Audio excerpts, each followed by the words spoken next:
Centre for Inquiry, Canada's premier venue for secular humanists, atheists, skeptics, and free thinkers.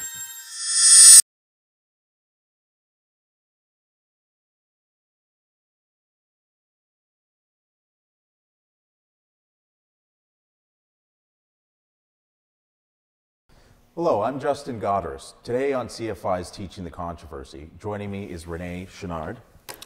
Nice to meet you, Justin. We'll be discussing Gideon's role in the public school system, as well as Rene's trailblazing efforts in changing some of the legislation in the public school system. Rene, can you tell us a bit about Gideon's? Yeah, well, the Gideons came to Canada, I think in 1911, and started doing a public school grade 5 Bible distribution program, I think in 1946, just after the war.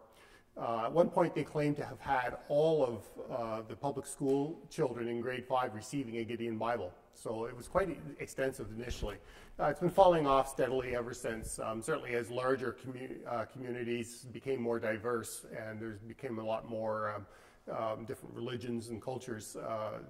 They realized that this was an inappropriate thing to be doing. But smaller communities continue to do it, and some still do today.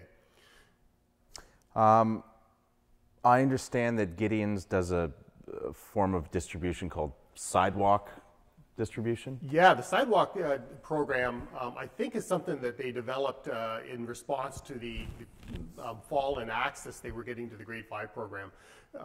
They started that, I think, in 1982. And basically, they stand outside of the school, just off of the school's property, and approach kids as they're coming to school. Now, as far as I know, they've only ever done this with high schools, but still, it's concerning. They'd be standing around approaching kids. The upside of the program is at least the school's not complicit in it. But the downside is this has become completely unsupervised. These are just strange men approaching kids on the sidewalk. It's really quite concerning and you know, a little freaky in my view. Well, it sounds like basically there's no regulation. No, there isn't. And they're approaching other people's kids. If they're doing it to adults, that would be one thing. But they're approaching children. How does the separate school board deal with this issue? Well, as far as I know, the separate school board has never allowed the Gideons access to any of their kids, and I doubt the Gideons have ever even asked. Honestly, the separate, or what's known in Ontario as separate, is actually a Catholic-based school system. Ontario is the only province still doing that. They have their own religious program, obviously, but the religions don't get along that well, so I would doubt very much that they would even allow the Gideons to come in and just do their Bible. How controversial has this issue been? There have been a few cases where the issues become quite controversial. The Kitchener-Waterloo area decided to do somewhat the same as what the Niagara board that I dealt with tried doing, was to say we're going to open the distribution up to all the religions. When they did that, a Islamic group, which wasn't trying to be controversial, was just trying to have equal access, offered to do some Quran distribution, and it became very controversial. And I believe some of the board trustees and superintendents actually got threatening messages in their home and what have you. Some people got very upset about it. It's only okay when the Christians do it, apparently. Mm-hmm. What are the pros and cons of opening up distribution to various religious faiths? Yeah, opening it up to different groups. There's not a lot of pros. The cons are that you end up with every nutcase's idea being stuck in front of your kids basically. You know, there's a whole lot of different strange ideologies out there, and you know, to truly open it up, the school board would be unable to restrict anyone. They would have to let any group, regardless of what ideologies they had. People don't want that being exposed to their kids, or their kids being exposed to that, sorry. The other side of it, though, is usually that's not intending to let those groups in. What it is a tactic to keep non-believers out. What they say is, oh, well, that's atheism or non-belief is not a religion, therefore you don't qualify. That's really where those ideas have come from. As soon as other groups try to do a distribution, and this happened in Niagara with the Islamic community as well, but and also in the Kitchener or Waterloo. These people are never allowed access any more than the non-belief people are. Interesting. So ultimately, what happened with the Niagara School Board? Well, the Niagara School Board started off with Gideon that actually policy that actually named the Gideons by name. As soon as I challenged that policy, they changed it and said, well, we're going to let any group in, but they tried to put some criteria what was and what wasn't a religion. When it got to the hearing, the ruling was very explicit that their school board is not in the position to define what is or is not a religion. That's not their mandate. So if you're going to say it's open to everyone, you have to include literally everyone, and whatever idea somebody comes up with, you'd have to allow that in. So they were that provision of them being the guardian at the gate was struck down. They were told their policy was no longer enforced, could not be relied upon. They were given 6 months to create a new policy if they wanted to, and then the adjudicator was going to review it to see if it met the criteria.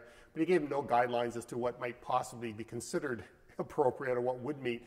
I have no idea how you could write a policy that would be neutral. So the school board very wisely decided to stop Gideon distribution altogether. As a result of that, knowing that that was going to be the decision, a variety of other school boards had already stopped doing it anyway, but several that were still doing Gideon distribution, I contacted after the case and let them know about the ruling, and there's a number of them that acknowledged right off that, okay, we're going to stop doing it then. So there's been a good deal of good response of school boards realizing that they were in the wrong. But there are still a handful of them that in Ontario that are still doing Gideon distribution. There's one out west as well in BC that I've heard about recently. So, interesting. What's the fairness in relationship to this? Is this trial fair? Is the distribution the trial and distribution, is that fair? Yeah, it's funny when you get to a hearing. It's not a question of fairness anymore. It's how the legislation was created, and unfortunately, most of the legislation was written before non-belief was really considered an acceptable part of society. So people used to, just sort of go with the flow and say they belong to this or whatever historical group. That the concept of someone standing up and openly being non-religious really wasn't around. So the legislation was written in a tone that made it difficult for judges today to interpret how to apply that to non-belief.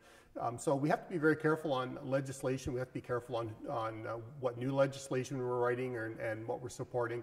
That there are areas where it's gray. Certainly, this was a gray area. The judge ruled that the creed items in the Human Rights Code applied to non-belief as well as to various religious organizations or religious ideologies, but it was not clear just because of the way the legislation was written that would be the ruling. So it's not a matter of this is the fair thing to do. It's a matter of what's the legislation and what precedences have been set in other trials that determine where you go with these. So clearly you had set some precedents with this case, and we all thank you for that. Based on this information and some of the past that you have started us on, what would you like people to take away to do with this information? Well, the big thing is, this legislation or this ruling is not really that unique. There's been a number of challenges to sort of the previously considered dominant religions, and they've consistently lost. The people simply need to stand up and say, you know what, I'm not of that view. I don't share that perspective. I'm not religious, or if you are religious but from another religion, we don't have to tolerate someone else's religion being brought into our society and facing our kids. So people that are in jurisdictions where they still are doing Gideon Bibles, for example, you simply need to complain. There's a precedent set. If there's something else, a prayer or grace or something like that that's going on in a public venue, you should complain. You should simply say, I don't follow that religious ideology. I don't want that in front of myself or my kids. And people need to simply stand up and be counted. Non-belief is is very quickly becoming a dominant force in our society. Agreed, and I think that's a great trend. Rene, thank you so much for your time. Thank you for helping us learn about this controversy. I'm Justin Godders. If you'd like to learn some more information, please visit us at our website, cficanada.ca. Remember, question everything.